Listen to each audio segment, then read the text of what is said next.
ગુજરાતના ગામડે ગામડે બધા મંત્રીઓ, મુખ્યમંત્રી, સરકારી અધિકારીઓ ગામો ગામ, ઘરે ઘરે જઈને બાળકો શાળાએ ભણવા જાય એના માટેનું અભિયાન ઉપાડ્યું છે.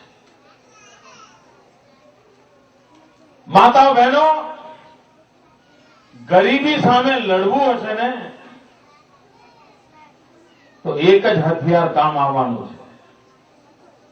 તમારે ગરીબીની સામે લડવું હોય, ગરીબી સામે જીતવું હોય, ગરીબીને હરાવવી હોય તો એક જ હથિયાર કામ આવવાનું છે અને એ હથિયાર છે શિક્ષણ.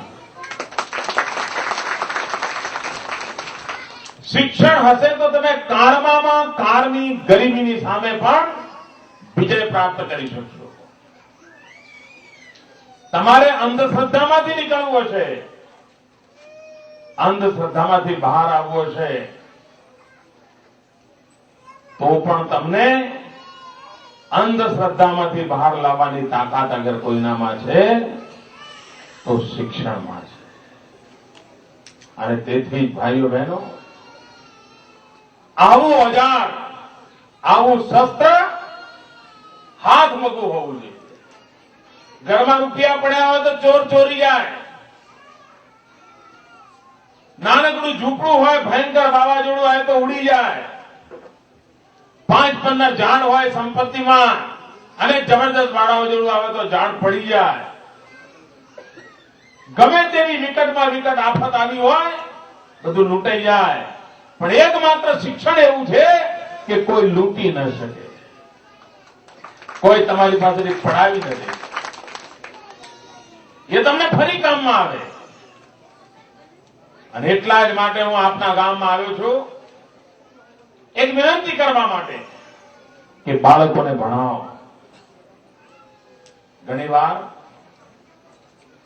માનું મન કેવું હોય, બાળકને નિશાળ મોકલવાનો હોય, એમાં દીકરીને મોકલવાની હોય તો આપણે પૂછીએ દીકરીને ભણાવો ને, તો માતા શું કે, અમારી દીકરીને ભણાવીને શું કરવાનું, અમારે કે દીકરીની નોકરી થોડી કરાવવાની છે.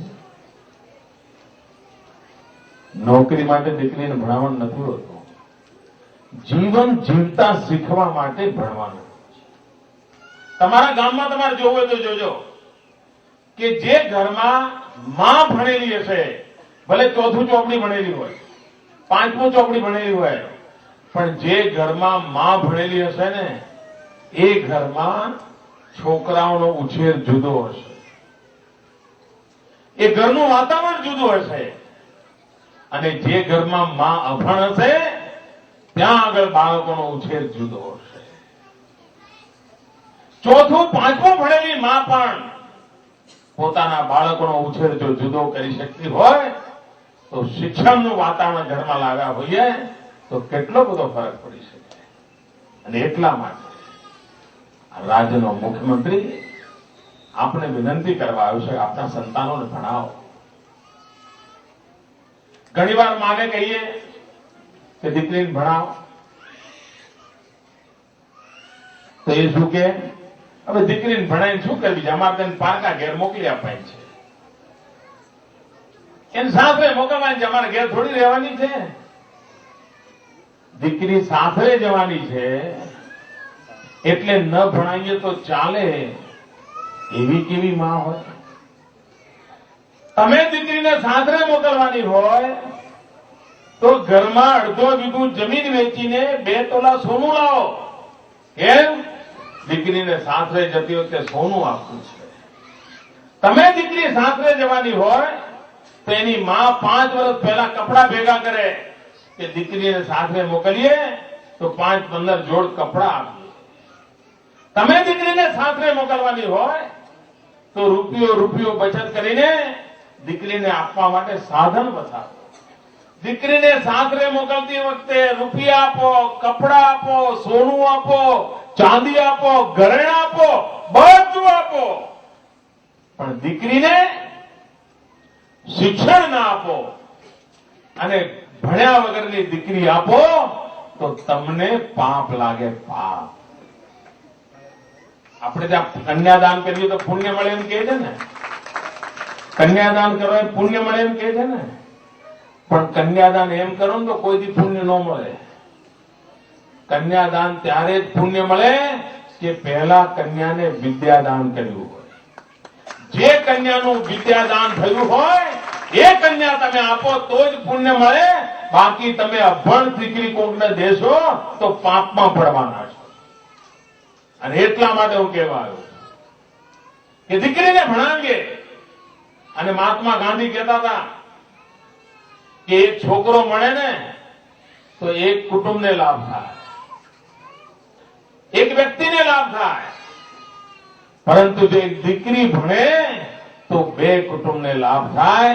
પિયરિયાએ સુખી થાય, સાસરિયાએ સુખી થાય.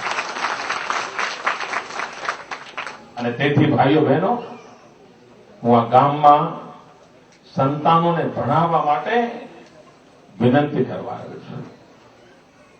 સમગ્ર રાજ્યમાં મારે શિક્ષણની બાબતમાં એક ચેતના લાવવી છે.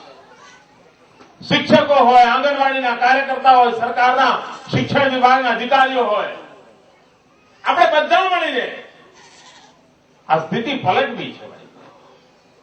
આ નાનકડું ગામડું છે, પણ બે નાના ભૂલકાઓએ જે રીતે યોગાસન કરાવ્યા, એમને જે સમજણ હતી એમને યોગાસનના સૂચનાઓ આપી. મુદ્રા હોય, પ્રાણાયામ હોય, એમણે મથામણ કરી. એનો અર્થ એ થયો કે સરકાર બાળકોના સર્વાંગીણ વિકાસ માટે એક મથામણ કરી રહી છે. એમાંથી દેખાઈ આવે છે. જેમ નિશાળમાં બાળકોને દાખલ કરવાનું મહત્વ છે, એવું જ આંગણવાડીનું મહત્વ છે. ઘણીવાર આપણે આંગણવાડીનું મહત્વ સમજતા જ નથી. આપણે એમ માનીએ છીએ કે પેલી તેડાગર બેન આવશે, આ બાળકને લઈ જશે. ઘેર તોફાન કરે છે ત્યાં જઈને તોફાન કરશે, ઘેર રડે છે ત્યાં જઈને રડશે, ઘરમાં એટલો કકળાટો છો. આંગણવાડી એના માટે નથી. માતાઓ બહેનો, તમારું બાળક મોટું થઈને કેવું થશે, તમારી દીકરી મોટી થઈને કેવી થશે, એનો આખો આધાર 5 વર્ષની ઉંમર સુધી તમે એને કેવું લાલન પાલન કર્યું છે એના જ પાયા ઉપર એની જિંદગી બનવાની છે. આ વિજ્ઞાને સ્વીકાર કર્યું છે કે આજે તમે નરેન્દ્ર મોદીને ઘડવા જાઓ તો ન ઘડવાય, પણ એ 5 વર્ષની નાની ઉંમરનો હશે જયારે એનું ઘડતર થયું હશે, એના કારણે આજે એની જિંદગી આવી બની હશે. 5 વર્ષની નાની ઉંમરમાં તમે જે ઘડતર કરો એના ઉપર એની જિંદગી નિભાઈ છે. એ બધું જોયો છે, સમજે છે અને શીખવા કોશિશ કરતો હોય છે.